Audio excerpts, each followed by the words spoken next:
Good evening my dear student. मैं आपका प्यारा टीचर अनिल तिवारी वेलकम करते हैं सभी स्टूडेंट का on your favourite channel science वाला। Today we will discuss a very important topic, some basic concept of chemistry, class 11 part 1। लेट्स start.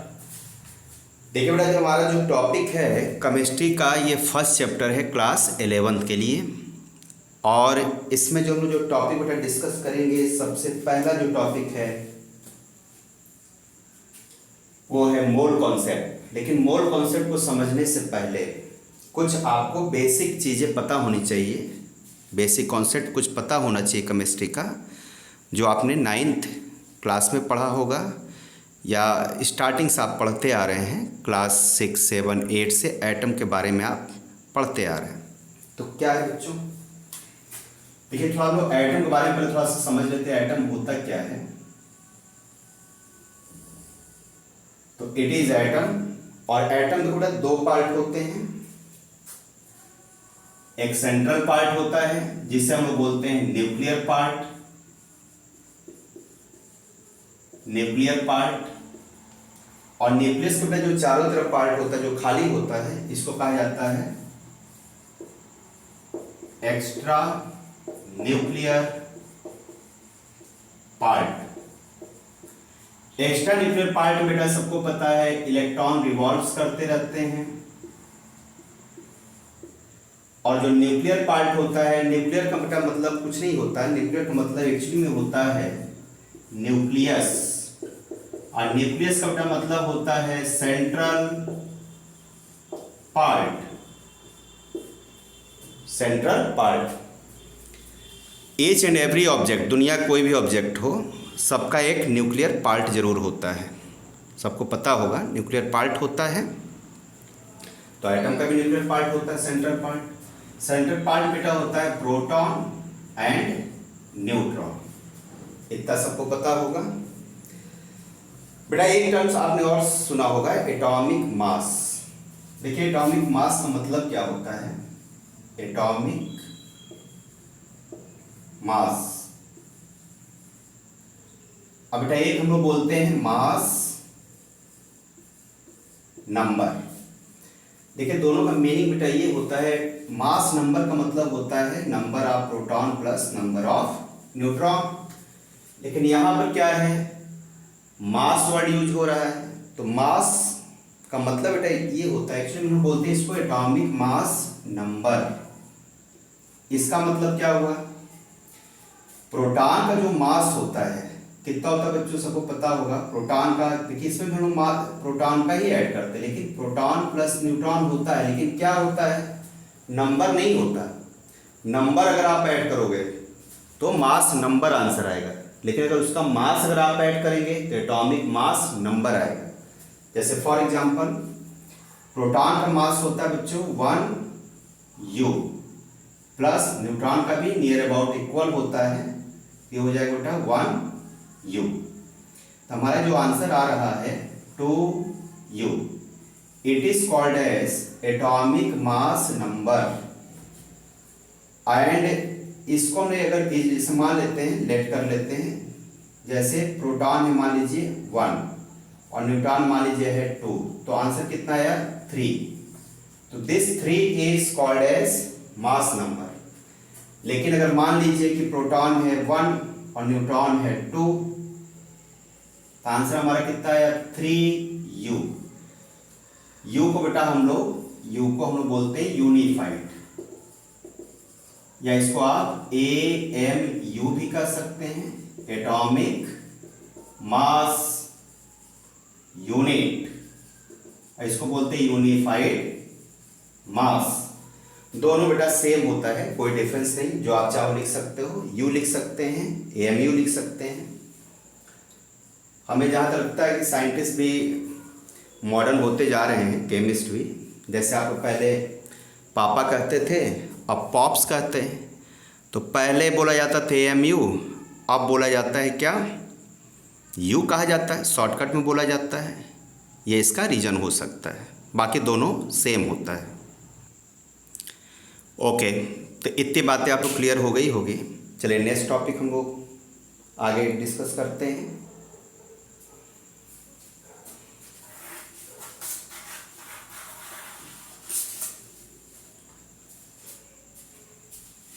देखो नेक्स्ट टॉपिक है, जैसे आपसे कहा जाए कि एटॉमिक मास आप बताइए।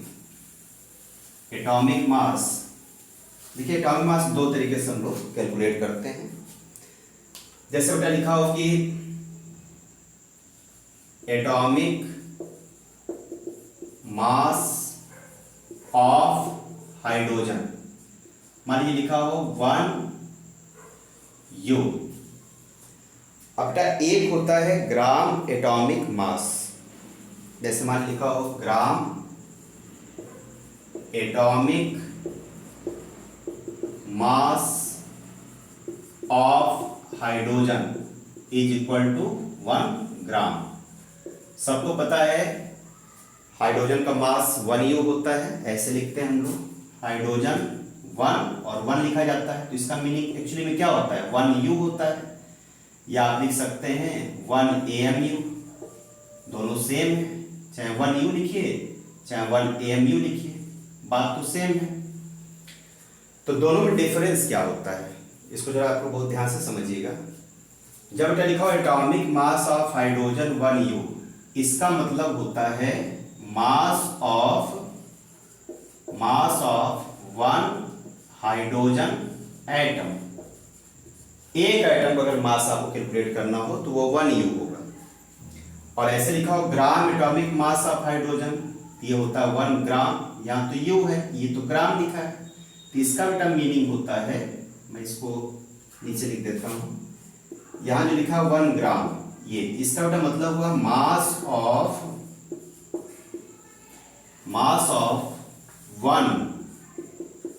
1 मोल ऑफ हाइड्रोजन एटम।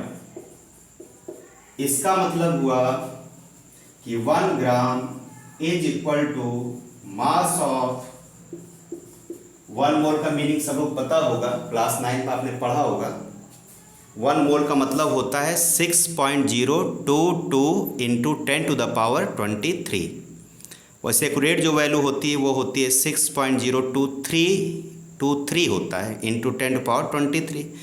लेकिन हम लोग बेटा उसको इवन बनाने के लिए 6.022 इंटू 10⁻23 का यूज करते हैं, तो आपको 6.022 लिखना है, 23 नहीं।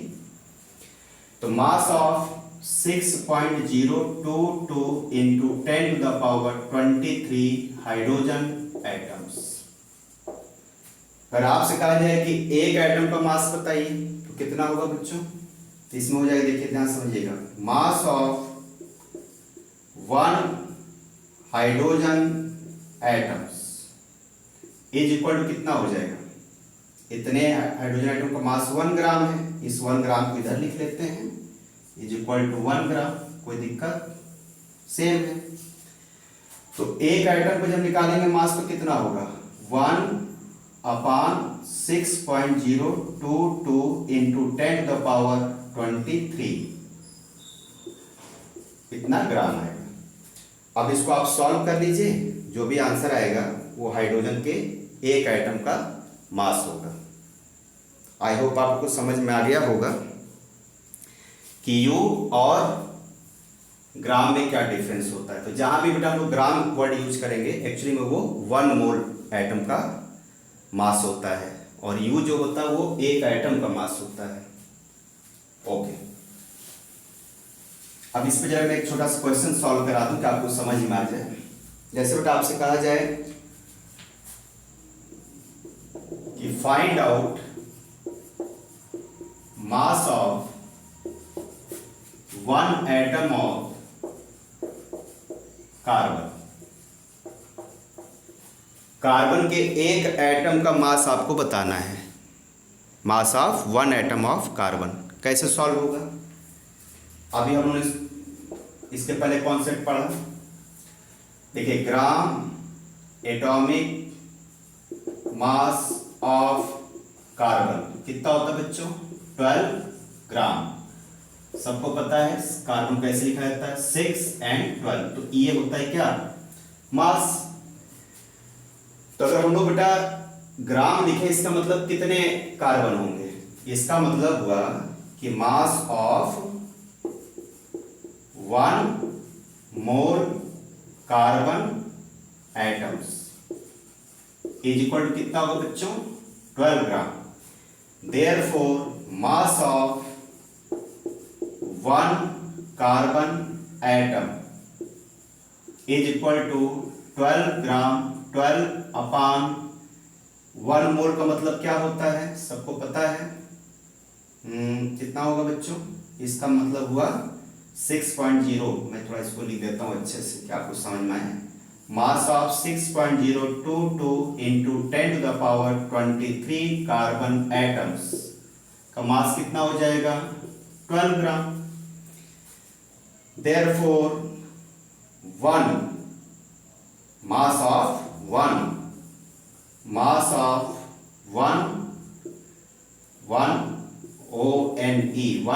कार्बन एटम कितना हो जाएगा बेटा? 12 अपान, ये नीचे चलाएगा, 6.022 इंटू 10 टू द पावर 23 ग्राम। अब बेटा इसको जब आप सॉल्व करेंगे, अगर हम इसको 6 मान लें तो 6 से 2 टाइम्स कट होगा, लेकिन अगर आप एक वेट कट करेंगे तो नियर अबाउट 1.99 के करीब आता है, 1.99। अगर आप इसको 6 मान लो तो 2 हो जाएगा, अप्रॉक्स है, इनटू ये रेसिप्रोकल हो जाएगा बेटा, तो कितना हो जाएगा? 10 टू द पावर -23 ग्राम। तो it is the mass of 1 carbon atom. I hope आपको समझ में आ गया होगा। इसको नोट डाउन कर लीजिए आप लोग, फिर हम लोग नेक्स्ट कॉन्सेप्ट पढ़ते हैं। हाँ, आई होप आपने नोट कर लिया होगा। नेक्स्ट मेरा टॉपिक है, देखिए केमिस्ट्री में एटॉमिक मास और एटॉमिक वेट कोई बेटा इसमें डिफरेंस नहीं होता, दोनों सेम होता है। इसका रीज़न ये है कि हम लोग केमिस्ट्री में बेटा किसका कैलकुलेशन करते हैं? एटम्स का। और एटम्स इतने हल्के होते हैं कि उनका मास और वेट क्या होता है? सेम होता है। लेकिन फिजिक्स में मास और वेट का क्या होता है? डिफरेंस होता है, अलग अलग होता है, डिफरेंट होते हैं। ऐसा क्यों? क्योंकि एटम क्या होते हैं? माइक्रो पार्टिकल्स होते हैं, इसलिए। तो देखिए ये जो कॉन्सेप्ट लगता है इसको नोट कर लीजिएगा, only for micro particle.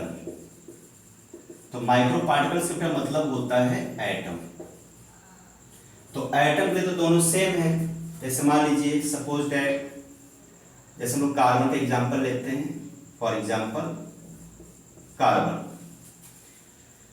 Atomic mass of carbon कितना होगा बताइए? 12 ग्राम,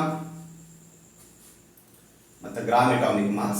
एटॉमिक मास का मतलब ग्राम एटॉमिक मास। जब हम ग्राम लिखते हैं तो ग्राम एटॉमिक मास कहा जाता है। यू लिख देंगे तो उसे एटॉमिक मास बोलेंगे। ये भी क्या हो जाएगा? एटॉमिक वेट, यानी कि ग्राम एटॉमिक वेट। पूरा नाम क्या होगा? Gram atomic weight. ये भी कितना होगा बच्चों? 12 ग्राम। तो केमिस्ट्री में चाहे आप ग्राम एटॉमिक वेट कहो चाहे ग्राम एटॉमिक मास कहो, कोई इसमें डिफरेंस नहीं होता, because atoms is micro particle. तो माइक्रो पार्टिकल जो होते हैं इनका वेट बहुत कम होता है, तो उस पर जी का कोई बहुत ज़्यादा इफेक्ट नहीं पड़ता।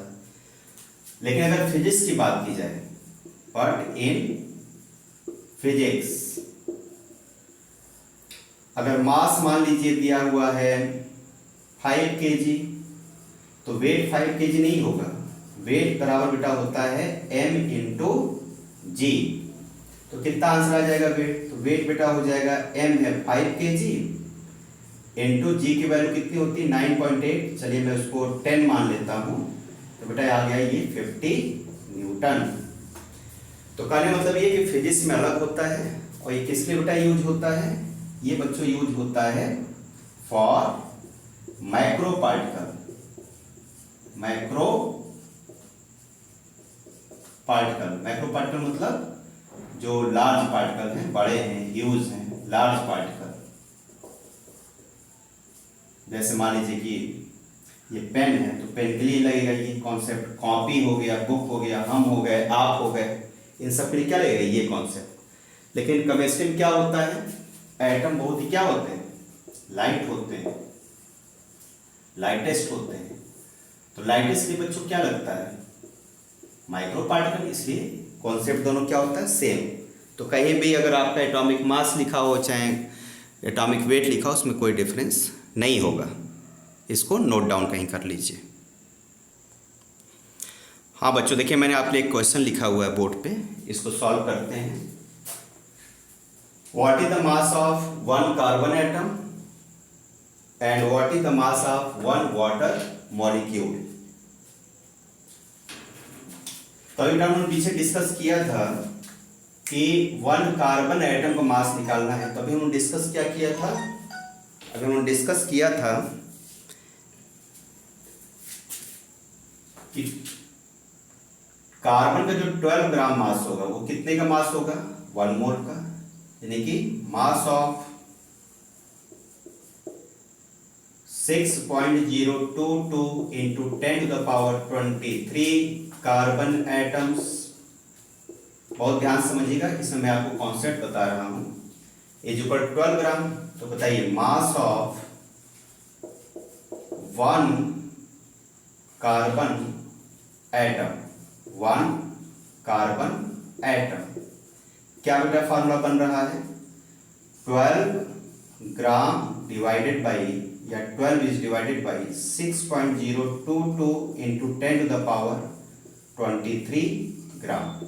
अभी उन्होंने इसको सॉल्व किया था क्वेश्चन को। तो जरा ध्यान से देखिए, इसमें एक फार्मूला बन रहा है कि नहीं।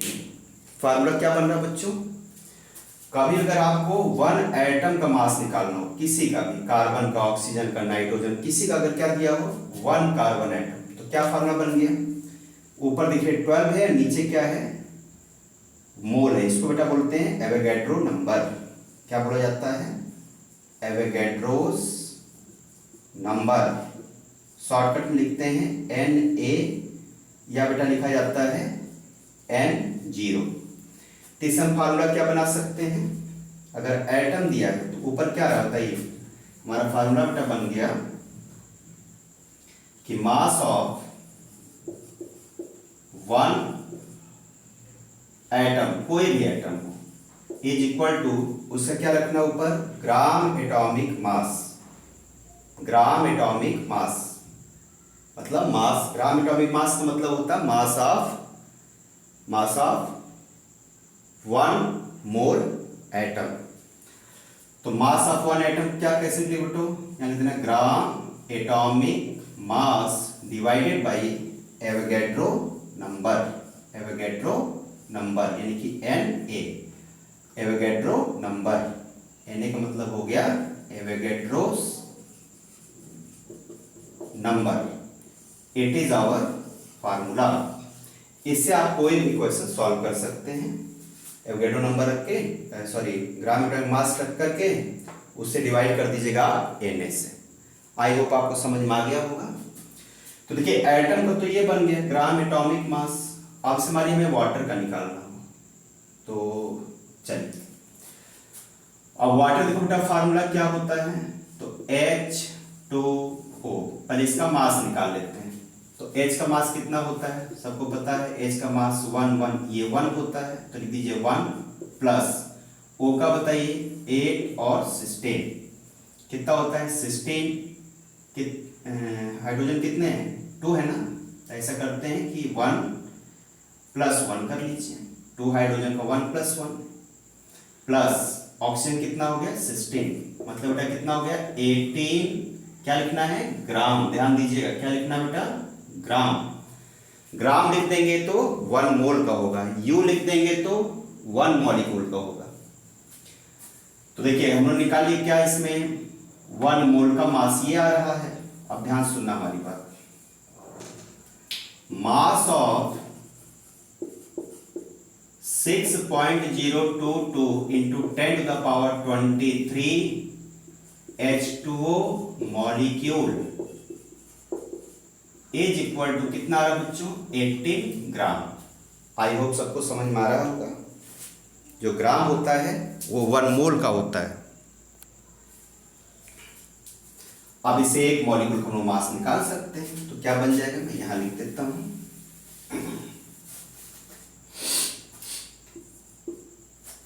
तो मास ऑफ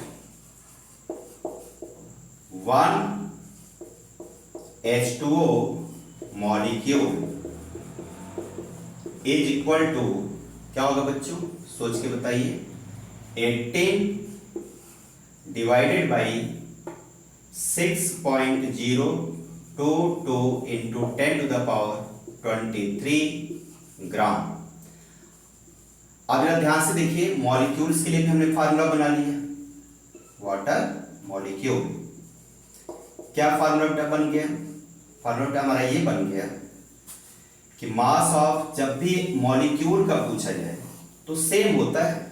यहां पे क्या रहता है, ग्राम एटॉमिक मास, इसमें बेटा आ जाएगा ग्राम मॉलिक्यूलर मास। इसको हम बोलते हैं ग्राम मॉलिक्यूलर मास। और कार्बन को जो आपने लिखा था, कार्बन कितना था, 12 ग्राम, अकेला है ना, तो इसको बोलेंगे ग्राम एटॉमिक मास, ग्राम एटॉमिक मास। और जब बेटा कोई कंपाउंड होगा तो कंपाउंड किसको क्या बोलेंगे, ग्राम मॉलिक्यूलर मास। मॉलिक्यूलर मतलब कंपाउंड, मॉलिक्यूलर मास। आई होप आपको समझ में आ रहा होगा। तो क्या फार्मूला बन गया बताइए, direct mass of any molecule, जरूरी नहीं कि वाटर, कोई भी molecule, mass of one molecule water हो सकता है, वन मॉलिक्यूल अमोनिया हो सकता है, वन मॉलिक्यूल ग्लूकोज हो सकता है, कुछ भी हो सकता है।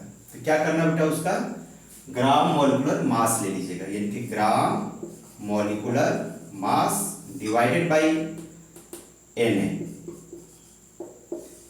It is our second formula. तो फर्स्ट बेटा हो गया एटम के लिए और सेकेंड हो गया मॉलिक्यूल के लिए। ताई होप दोनों आप लोगों को समझ में आ गया होगा। इसको नोट डाउन कर लीजिए। और इस तरीके से आप वाटर के एक मॉलिक्यूल, ग्लूकोज के एक मॉलिक्यूल, शुगर के एक मॉलिक्यूल, किसी का भी आप कैलकुलेशन कर सकते हैं। Okay, done. अब आइए बेटा, मैं आप लोग को एक ऐसा फार्मूला बता देता हूँ जिससे आप मोल कॉन्सेप्ट का कोई भी क्वेश्चन सॉल्व कर सकते हैं। और वो फार्मूला हमारा है, बहुत फेमस है, जो बच्चे हमसे पढ़ेंगे वो जानते होंगे कि मैंने उसका नाम एटी फार्मूला रखा है। ताई मैं आप लोग को सिखा देता हूँ एटी फार्मूला। इससे आप कोई भी मोल कॉन्सेप्ट क्वेश्चन फटाफट सॉल्व कर लेंगे। कोई आपको फार्मूला याद करने की कोई ज़रूरत नहीं है, गारंटी के साथ। ताई सॉल्व करते हैं बच्चों। देखिए फार्मूला है क्या, देखिए बहुत ही आसान है। एक सर्किल यहाँ बनाइए, एक सर्किल बनाइए सेंटर में, एक सर्किल बनाइए बेटा यहाँ पे, और एक सर्किल बनाइए नीचे साइड। देखने में देखिए आपको टेडी बियर लग रहा होगा, थोड़ा ये आंखें बड़ी टेडी बियर की, नाक है, ये मुंह है, समझ लीजिए। तो बेटा यहाँ पर लिखिए मास। अब मास बच्चों हमेशा केमिस्ट्री में किस में लिखा जाता है, ग्राम में। अच्छा, क्यों केमिस्ट्री में ग्राम लेते हैं, कुंटल या ऐसा क्यों नहीं लेते हैं?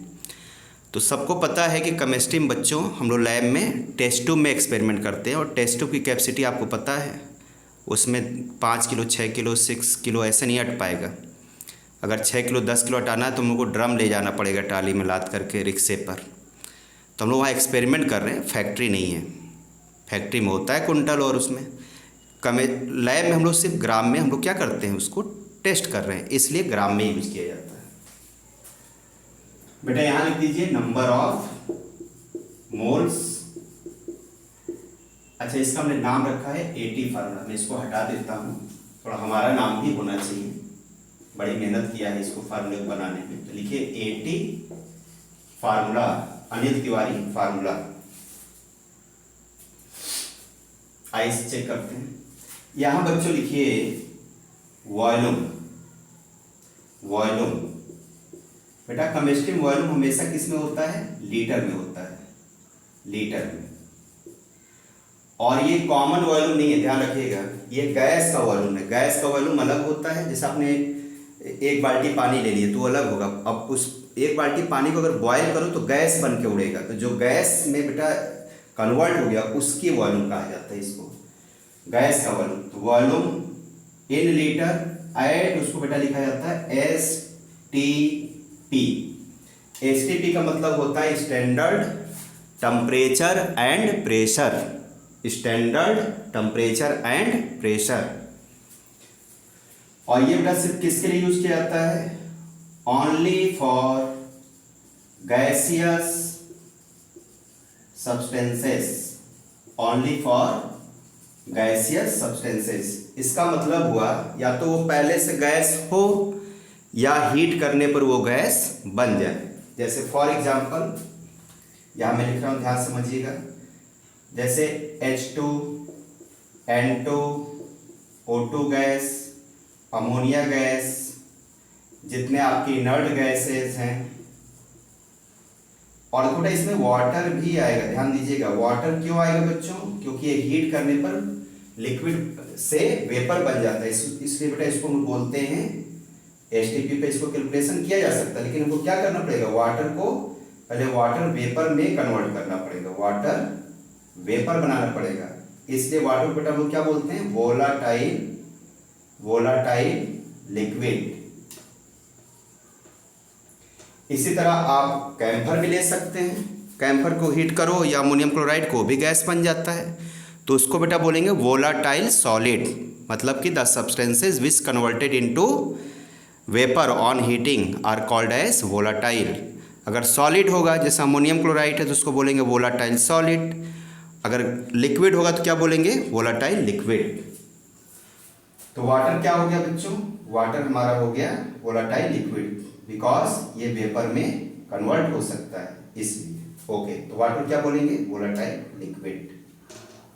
ओके, यहां बच्चों लिख दीजिए जितने भी हमको पार्टिकल्स पता करने होते हैं। तो पार्टिकल्स कौन कौन से होते हैं? नोट करिए, number of molecules, number of atoms, number of ions, number of electron, number of proton, number of neutron.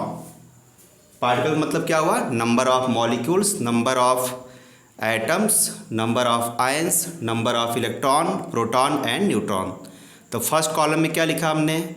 Mass in gram, centre में लिखा नंबर ऑफ मोल्स, नीचे लिखा वॉल्यूम लीटर में at STP only for gases substances या volatile liquid और solid, और उसमें बेटा क्या लिखा हमने?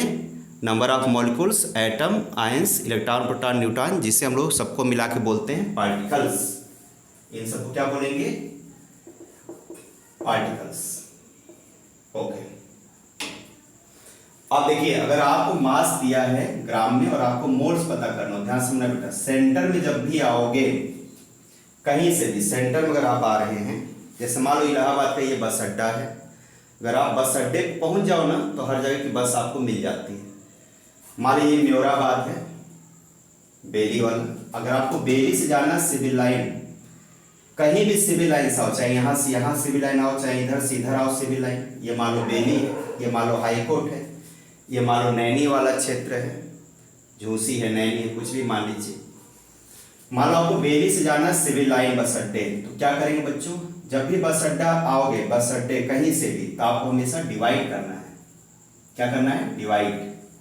तो divided by molar mass, molar mass, molar mass, molar mass. यहां साउथ किससे डिवाइड करना पड़ेगा? भाई इधर डिवाइड करना पड़ा, इधर जाओ तो क्या करना पड़ेगा बच्चों? डिवाइडेड बाई 22.4, और इधर साइन तो किसका डिवाइड करना पड़ेगा? Divided by Avogadro number. Avogadro बेटा नंबर का मतलब होता है 6.022 into 10 to the power 23। I hope आपको समझ में आ गया होगा। अब देखिए मान लीजिए कि आप यहां से यहां तो आ गया, मान लीजिए मोल्स से आपको जाना चाह रहे हैं यहाँ पे, तो अपोजिट कर दीजिए। मान लो सिविल लाइन से आप फिर बेली जाना चाह रहे हैं तो अलग वाली गाड़ी पकड़ लीजिए। अभी आए थे, अब लौट जाओ, यानी मल्टीप्लाई बाई, क्या करना पड़ेगा? मल्टीप्लाई बाई मोलर मास। यहां से आप यहां चले गए, मान लीजिए मोल से आप वॉल्यूम पाना चाहते हैं, तो क्या करेंगे बच्चों? Multiply by 22.4। ये 22.4 है क्या? तो 1 मोल इतने लीटर होता है। 1 मोल का वॉल्यूम कितना होता है 22.4, तो जितने मोल्स होगा उसमें मल्टीप्लाई हो जाता है। अभी हम लोग आगे क्वेश्चन करेंगे तो समझ में आएगा। और यहाँ से हमारे आपको यहाँ रिटर्न होना हो, मोल से आपको इसमें से कुछ पता करना हो तो क्या करेंगे, multiply by Avogadro number. I hope आपको ये समझ में आ गया होगा। इसको आप फटाफट पहले नोट कर लीजिए। और एक चीज़ यहाँ समझ लीजिए कि मोलर मास का मतलब क्या होता है। मैं यहाँ साइड में लिख दे रहा हूँ, व्हाट इज मोलर मास। तो बेटा molar mass is nothing, it is called as mass of 1 mole. अब 1 मोल होता क्या है, देखिए इसके 2 पार्ट होते हैं। एक बेटा होता है ग्राम एटॉमिक मास और एक होता है बेटा ग्राम मॉलिक्यूलर मास। ये एटम के लिए यूज होगा और ये मॉलिक्यूल्स के लिए, ठीक है ना। जैसे कार्बन क्या है, एटम है, तो कितना होगा इसका ग्राम एटॉमिक मास 12 ग्राम। अभी मैंने बताया था 12 ग्राम। H का कितना हो जाएगा 1 ग्राम। कैल्शियम का कितना हो जाएगा 20 ग्राम। अब ग्राम मॉलिक्यूलर मास, मॉलिक्यूल यानी उस साइड क्या लेना पड़ेगा हमको, कंपाउंड लेना पड़ेगा। तो कंपाउंड लिखिए कोई, जैसे मान लीजिए हमने लिखा H2O, तो बेटा अभी हमने कैलकुलेट किया तो कितना आया था 18 ग्राम। अभी आप ले लो CO2, कितना आ जाएगा 44 ग्राम। आप कैलकुलेट करके देख लीजिएगा। आपने ले लिया अमोनिया, कितना आएगा 17 ग्राम। आपने ले लिया ग्लूकोज C6H12O6, कितना है बेटा 180 ग्राम। आपने ले लिया मीथेन CH4, कितना आएगा 16 ग्राम। 16 ग्राम, जगह नहीं है, आप समझ लीजिए, देख लीजिएगा जूम करके। तो कहने मतलब ये है कि मोलर मास मतलब 2 पार्ट होता है। क्लियर हो गया होगा। Na का मतलब मैंने बताया कि Na का मतलब क्या है 6.022 × 10⁻23। इसको बेटा क्या बोलते हैं, एवोगैड्रोस नंबर। या बेटा इसको कहा जाता है 1 मोल। 1 मोल का मतलब ये नंबर है। जैसे 1 डजन का मतलब 12 होता है, उसी तरह 1 मोल का मतलब ये नंबर होता है। आप पहले इस फार्मूले को अच्छे से नोट कर लीजिए, 80 फार्मूले को। और इस फार्मूले से आपको फार्मूला याद करने की ज़रूरत नहीं है। अभी मैं आपको क्वेश्चन करके दिखाता हूँ, इस पर नोट करिए फटाफट। आई होप आपने नोट कर लिया होगा। मैंने आपको एक बहुत ही इंपॉर्टेंट क्वेश्चन नोट किया है, जिसमें सारे कॉन्सेप्ट मैं आपको एक क्वेश्चन में डिस्कस कर देता हूँ। तो पहले आप इस क्वेश्चन को नोट कर लीजिए, पॉज करके वीडियो को, फिर हम लोग एक एक करके सारे कॉन्सेप्ट समझते हैं। आई होप आपने नोट कर लिया होगा। आइए बेटा हम लोग एक एक क्वेश्चन समझते हैं। क्या लिखा हुआ है, find out in 4 gram of methane gas. Methane gas कितना है 4 ग्राम है। अब 4 ग्राम में बेटा हम लोग क्या करना है, सॉल्व करना है। तो आइए बेटा हम लोग सॉल्व करके देखते हैं। देखिए सबसे पहले आप लोग फार्मूला लिख लीजिए कहीं, जो मैंने बताया 80 फार्मूला, तभी समझ में आएगा। देखिए बेटा हमने क्या सॉल्व किया था, ये 4 गोले बनाए थे, याद होगा सबको। यहाँ बेटा क्या था, ग्राम था। यहाँ क्या था, मोल्स था। यहाँ क्या था, वॉल्यूम था। यहाँ क्या था, पार्टिकल्स थे। देखिए क्वेश्चन क्या दिया हुआ है 4 ग्राम, यानी क्वेश्चन कहाँ से स्टार्ट हो रहा है, इस कॉलम से।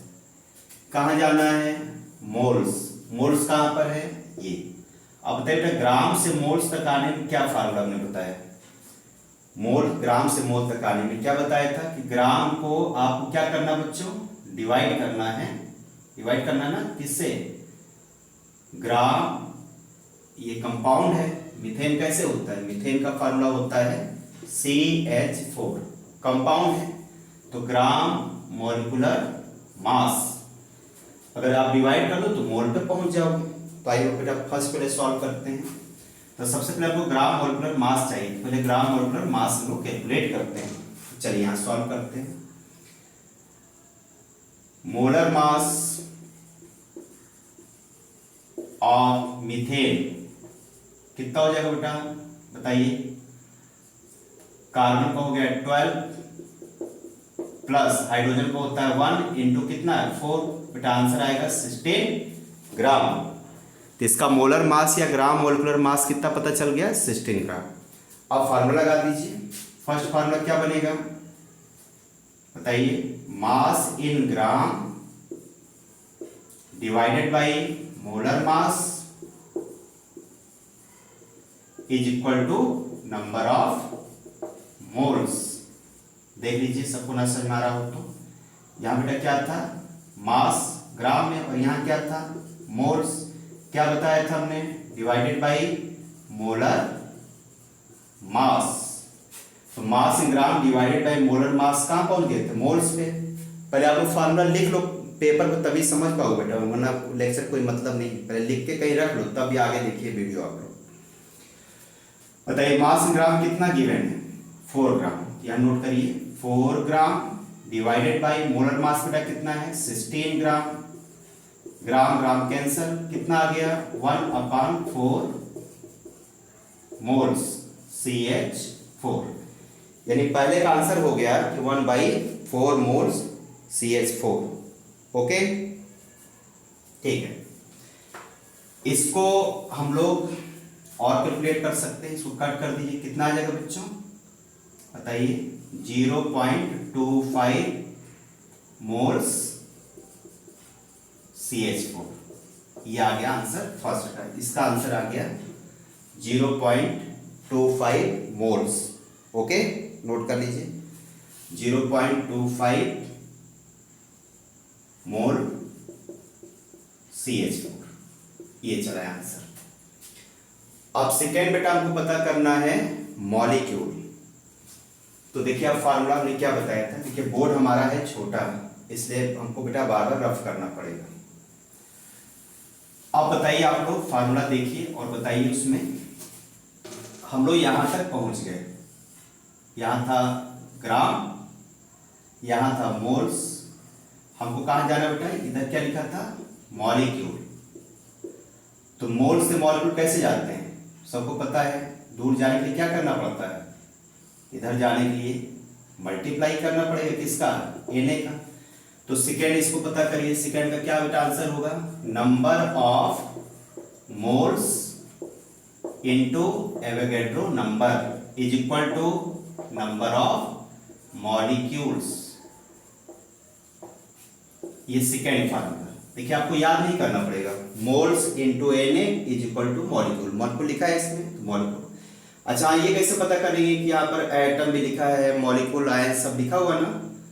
अगर क्वेश्चन में कंपाउंड दिया देगा, कंपाउंड, मीथेन क्या है, कंपाउंड, मॉलिक्यूल है, तो आपका आंसर क्या आएगा, मल्टीप्लाई करने पर मॉलिक्यूल आएगा। मान लीजिए क्वेश्चन में कार्बन दिया होता है, 12 ग्राम कार्बन, कार्बन अकेला है तो उसमें आंसर क्या आता है, यहाँ मॉलिक्यूल नहीं आता है, फिर आपका आंसर आता है एटम आता है। ये ध्यान रखिएगा, अगर कंपाउंड देगा तो मॉलिक्यूल निकलेगा इससे मल्टीप्लाई करने पर, और एटम देगा जैसे 12 ग्राम एटम या 2 ग्राम हाइड्रोजन ऐसा लिखा रहेगा, अकेला लिखा रहेगा, तो यहाँ पर एटम पता चलेगा। आई होप हमारी बात समझ में आ रही होगी। तो यहाँ हम क्वेश्चन में क्या है, मीथेन है, इसलिए मॉलिक्यूल पता चलेगा। तो नंबर ऑफ मोल्स कितना पता चला था बताइए, 0.25 इंटू 6.022 इंटू 10⁻23। देखिए आंसर कितना आ रहा है, मल्टीप्लाई करिए आप।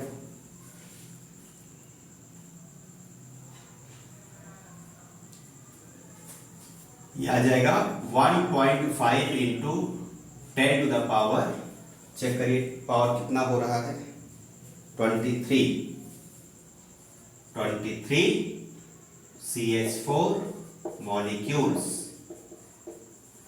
ये हमारा फाइनल आंसर हो गया।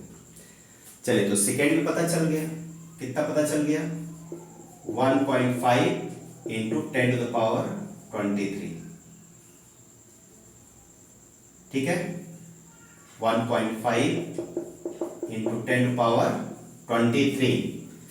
अब बेटा हमको पता करना है कि कितने एटम्स होंगे कार्बन के और हाइड्रोजन के। इसको कैसे पता करते, बहुत ध्यान से आप लोग समझिएगा, तभी आएगा समझ में। बेटा एटम्स पता करने के लिए, एटम्स ध्यान रखिए, अगर एटम्स पता करना है तो आपको मोल्स की जरूरत पड़ेगी, मोल्स। कितने मोल्स, बिना मोल्स का एटम नहीं निकलेगा। तो आपको मोल्स पहले पता करिए कितना हम लोग भी सॉल्व किए थे। तो आंसर आया था शायद 1/4 आया था, 0.25 आया था ना, देखो ये, यानी 1/4। तो हम एटम्स कैलकुलेट करते हैं। थर्ड,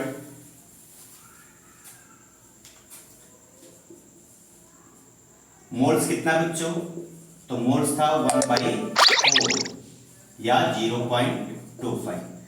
तो अपान मान लो ज़्यादा अच्छा रहेगा, पॉइंट से बचा करिए आइटम निकालते समय, क्योंकि उसे मल्टीप्लाई करने में बहुत ही प्रॉब्लम होती है।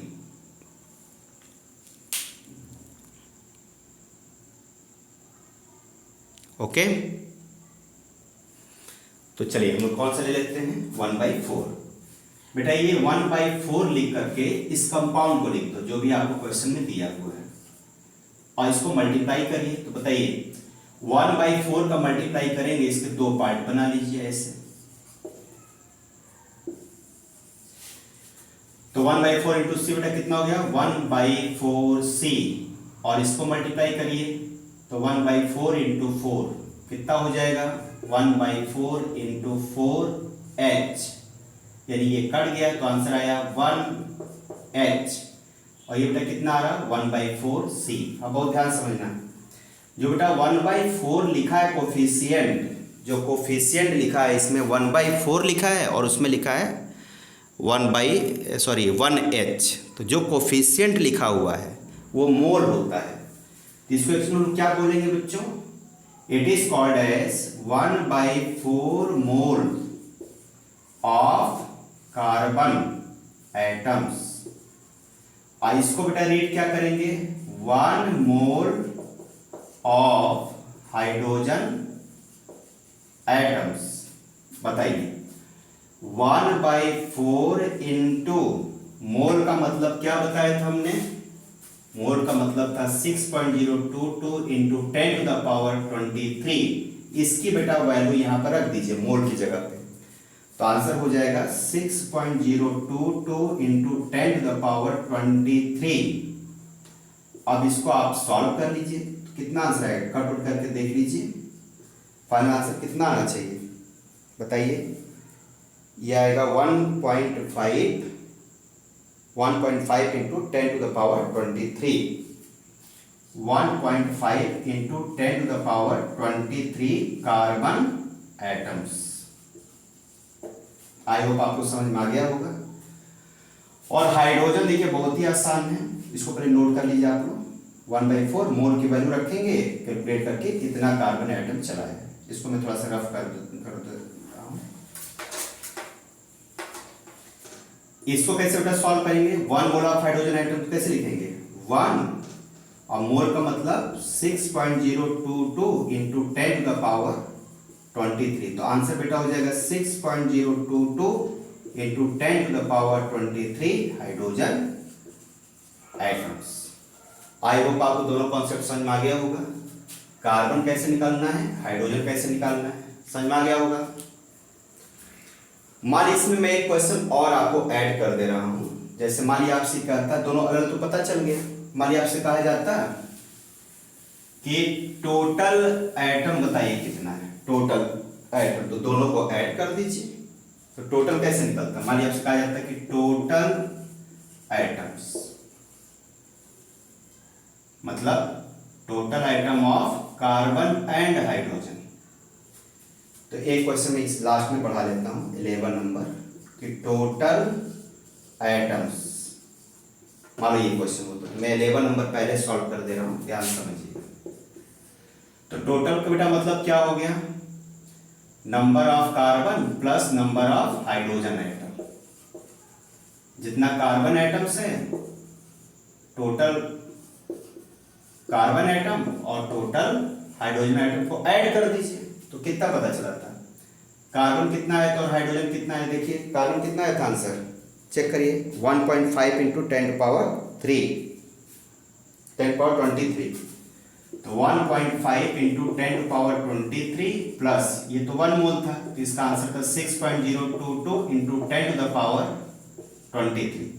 दोनों में कॉमन दिखे, 10⁻23 क्या है, कॉमन है, तो कॉमन ले लीजिए, तो कितना हो जाएगा बच्चों 1.5 प्लस 6.022 और बाहर बेटा हो जाएगा इंटू 10 टू द पावर 23। अब इन दोनों को ऐड कर लीजिए, कितना हो जाएगा बच्चों 6.022 प्लस 1.5 225.7। आई होप सही है ये, हाँ सही है। कितना हो गया 7.522 into 10 to the power 23। It is total number of atoms, means total number of hydrogen plus total number of carbon. I hope आपको समझ में आ गया होगा, इसको नोट डाउन कर लीजिए। ओके बेटा, नोट डाउन हो गया। अब आइए हम लोग नेक्स्ट कॉन्सेप्ट समझते हैं कि total number of electron, proton और न्यूट्रॉन कैसे कैलकुलेट करते हैं। ध्यान समझिएगा, इन तीनों को बेटा कैलकुलेट करने के लिए आपको मोल्स पता होना चाहिए, मोल्स। तो मोल्स कितना बेटा टोटल हमारा निकला है, तो याद रखिएगा कि टोटल मोल्स कितना आया था, बताइए मोल्स कितना आया था हमारा आंसर, सब लोग चेक करके बताइए, बताइए मोल्स कितना आया था बच्चों 1.1/4 इतने मोल्स था CH4। देख लीजिए, चेक कर लीजिए, इतना ही था। ओके, चेक करिए।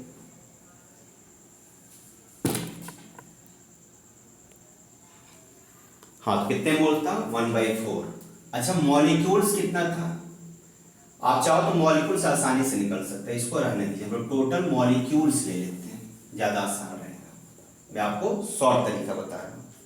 तो टोटल मॉलिक्यूल्स कितना था बच्चों 1.5 इंटू 10 टू द पावर 23 था शायद, चेक करिए मॉलिक्यूल कितना था 1.5 इंटू 10 टू पावर 23। ठीक है, अब आइए सॉल्व करते हैं। बताओ बेटा, तीनों को बता रहा हूं, इलेक्ट्रॉन, प्रोटॉन, न्यूट्रॉन, बहुत ध्यान से समझना, इसको स्मॉल एन लिखते हैं। बताइए 1 मॉलिक्यूल ऑफ CH4, एक मॉलिक्यूल में CH4 जरा देखिए बेटा कितने इलेक्ट्रॉन, कितने प्रोटॉन, कितने न्यूट्रॉन। तो बताइए कैसे लिखते हैं CH4 को, C plus H plus H plus H। मैं थोड़ा यहां लिख देता हूं, C plus H plus H plus H plus H, 1 2 3 4 और C, एक कार्बन 4 हाइड्रोजन। अब बताइए कार्बन को आप बेटा कैसे लिखते हैं, तो 6 12, इसको कैसे लिखते हैं 1 1, इसको कैसे लिखते हैं 1 1 1 1। एटॉमिक नंबर, एटॉमिक मास, मतलब मास नंबर। अब आप बताइए इसमें कितने इलेक्ट्रॉन है बच्चों, कार्बन कितने इलेक्ट्रॉन, जो नीचे नंबर होता है एटॉमिक नंबर 8 इलेक्ट्रॉन होता है, तो इसमें 6, इसमें 1, इसमें 1, इसमें 1, इसमें 1, टोटल ऐड करके बताइए इलेक्ट्रॉन कितने हैं। इलेक्ट्रॉन बेटा पता चल गया 6 और ये 4, 10 इलेक्ट्रॉन। ओके, ठीक, गुड। मैं इसको रफ कर दे रहा हूं न्यूट्रॉन तक। अब बताइए इसमें प्रोटॉन कितने हैं, ऐड करिए। इलेक्ट्रॉन के बराबर प्रोटॉन होता है, तो 6 प्लस इसका हो गया 1 प्लस 1 प्लस 1 प्लस 1, आंसर बेटा हो गया 10 प्रोटॉन। अब न्यूट्रॉन बताइए, न्यूट्रॉन का मतलब होता है जो ऊपर नंबर लिखा है मास नंबर में से आप एटॉमिक नंबर को माइनस कर दीजिए, मतलब 12 में से 6 गया, कितना बचेगा 6 प्लस, अब देखिए इसमें 1 में से ये 1 जाएगा तो 0। हाइड्रोजन में न्यूट्रॉन नहीं पाया जाता है, हाइड्रोजन हैज नो न्यूट्रॉन, सबको पता होगा, plus 0 plus 0 plus 0, it means 6 neutron हो गए। अब ये कुछ नहीं करना है, बस आपको पता चल गया। देखिए ध्यान सुनिएगा, इसको रफ करना पड़ेगा। देखो बेटा एक मॉलिक्यूल में कितने इलेक्ट्रॉन हैं 10 इलेक्ट्रॉन, तो बताइए 1.5 टोटल मॉलिक्यूल कितने, इतने ना, टोटल मॉलिक्यूल इतने हैं कि नहीं, टोटल मॉलिक्यूल ऑफ मीथेन। तो 1 मॉलिक्यूल में कितना है बताइए, 1 molecule of CH4 contains 10 electron, therefore 1.5 into 10 to power 23 molecules contains कितने बच्चों, 1.5 into 10 to power 23 into 10, तो टोटल कितना आ जाएगा बताइए इसको, इसकी पावर 1 है, 1 इसमें ऐड हो जाएगा तो 1.5 into 10 to power 24 electron. I hope आप लोगों को समझ में आ गया होगा। इसको वीडियो को फिर से रिपीट करके देखिएगा अगर कोई दिक्कत हो। तो इतने क्या होगा बच्चों, इलेक्ट्रॉन। चेक करिए, कैलकुलेशन जरूर ध्यान दीजिएगा, because it is physical chemistry. Calculation गलत हो सकता है, लेकिन चलिए मैं कोशिश कर रहा हूँ कहीं गड़बड़ ना हो, आप वो चेक करते रहिए। अब बताओ बेटा, इलेक्ट्रॉन पता चल गया, अब प्रोटॉन बताइए। तो देखिए प्रोटॉन का सेकंड का फर्स्ट हो गया, अब second. 1 molecule of methane, methane contain कितने proton, 10 proton. Therefore 1.5 10^23 molecules of methane contain, same होगा आंसर, बस यहाँ हो जाएगा प्रोटॉन। ओके। अब थर्ड देखिए, थर्ड क्या बच्चों, न्यूट्रॉन पता करना है। तो बताइए 1 मॉलिक्यूल ऑफ मीथेन कंटेन्स कितने neutron, 6 neutron. Therefore 1.5 into 10^23 methane contains, methane molecule contain, बस यहाँ पर हो जाएगा 6। तो कितना हो जाएगा, मल्टीप्लाई करके आप लोग देख लीजिए।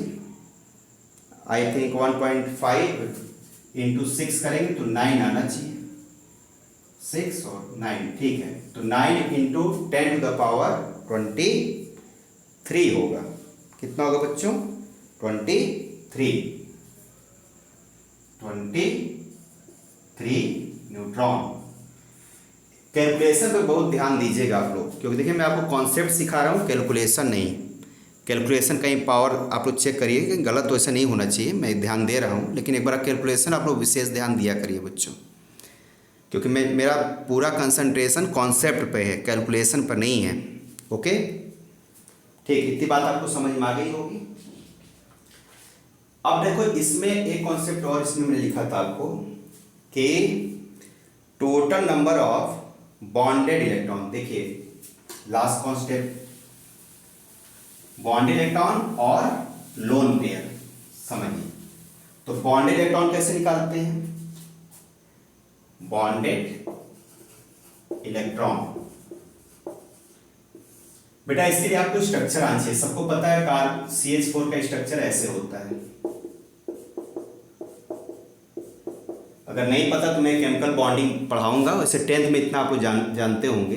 देखिए जहां बेटा सिंगल बॉन्ड होता है, सिंगल बॉन्ड, इसका मतलब होता है 2 इलेक्ट्रॉन। तो देखिए 2 इलेक्ट्रॉन यहां हो गया, 2 इलेक्ट्रॉन बच्चों यहां हो गया, 2 इलेक्ट्रॉन यहां हो गया, 2 इलेक्ट्रॉन यहां हो गया। इसी को बॉन्डेड इलेक्ट्रॉन कहते हैं। तो बॉन्डेड इलेक्ट्रॉन कितने हो गए, 2 2 4 2 6 और 2 8। मान लीजिए डबल बॉन्ड होता है इस तरह, तो इसमें 4 इलेक्ट्रॉन होते हैं। मान लीजिए ट्रिपल बॉन्ड होता तो 6 इलेक्ट्रॉन होता। कहने मतलब हर एक लाइन का मतलब 2 इलेक्ट्रॉन। सिंगल बॉन्ड, ये क्या है, डबल बॉन्ड, ये क्या है, ट्रिपल बॉन्ड। तो जितनी लाइन उतने इलेक्ट्रॉन पेयर बना दीजिए। 1 लाइन रहेगी तो 2 इलेक्ट्रॉन, 2 लाइन रहेगी डबल बॉन्ड तो 4 इलेक्ट्रॉन। इसमें कितना जाएगा, 6, मतलब कि 1 पेयर, 2 पेयर, 3 पेयर। आई होप आपको समझ में आ गया होगा। अब बॉन्डेड इलेक्ट्रॉन बताइए कितना होगा बच्चों। देखिए 1 मॉलिक्यूल में कितने इलेक्ट्रॉन है, 8 इलेक्ट्रॉन है। कितने हैं, 8। यहां बताइए 1 molecule of CH4 contains 8 bonded electron. So 1.5 into 10 to power 23 molecule of CH4 contains कितने होंगे बच्चों, 1.5 into 10 to power 23 into 8। तो इसको आप मल्टीप्लाई कर लीजिए, कितना आ रहा है 1.5 इंटू 8 करिए, कितना आ जाएगा,